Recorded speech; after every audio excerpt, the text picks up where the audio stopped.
Okay, I'm just shooting these all in a row. This is for chapter 16, and we're going to go to Matthew. Let's try this out. So this is from Matthew chapter 17. Matthew is kind of the other end of the New Testament from where we were just last week. We were in Revelation. Now we're in Matthew, the very first book. We're looking at chapter 17, verse 18.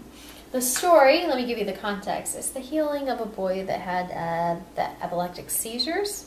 And they say he has a demon, which is very common in antiquity. And then this is verse 18 of it. This is what we're looking at. Look at verse 18. Why don't we try reading together? So you read with me, and I'll just try to read slowly so we can make it happen. Kai epetimesen auto ha Jesus. Kai ex elthen ap autu ta daimonion kai etherapeuthei ha pais apo tes horas ekenes. If that was tough, it's fine. You should be getting better at reading, but you haven't done a ton of reading on your own. You can feel free to rewind it and read it again. But I'm going to proceed with the translation for now. Here's the translation of verse 18. Let's work on it together.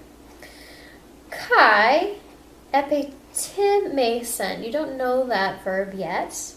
What do you know about it, though, from looking at it? It probably has an epsilon augment. Sen means it's probably, since it's got an epsilon augment, it's probably an aorist, right? You're looking for something that is third person singular, that could be the subject. What can you look down a little ways and find in that same line? Ha, Jesus. So this is Jesus. And Jesus, and then the word here is to rebuke, which is what he does to demons. And Jesus rebuked auto, him or it. He rebuked the demon. Kai ex elthen. This is a word you know.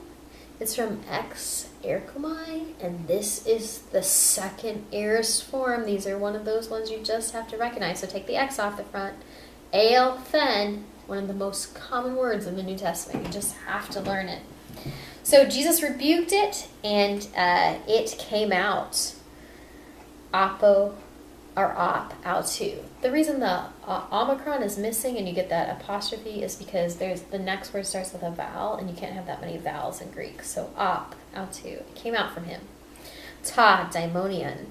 There finally you get the subject. Oh, I didn't even look for it. But the demon is the subject of came out. So go back to the beginning. Kai epitimesen auto ha Jesus. And Jesus rebuked it. Kai ex elthen ap autu ta daimonion. That's the subject. The demon came out from him. Kai etherapeuthei. Therapeuthe, that's what we get now. It's the word for healing. Ha pais.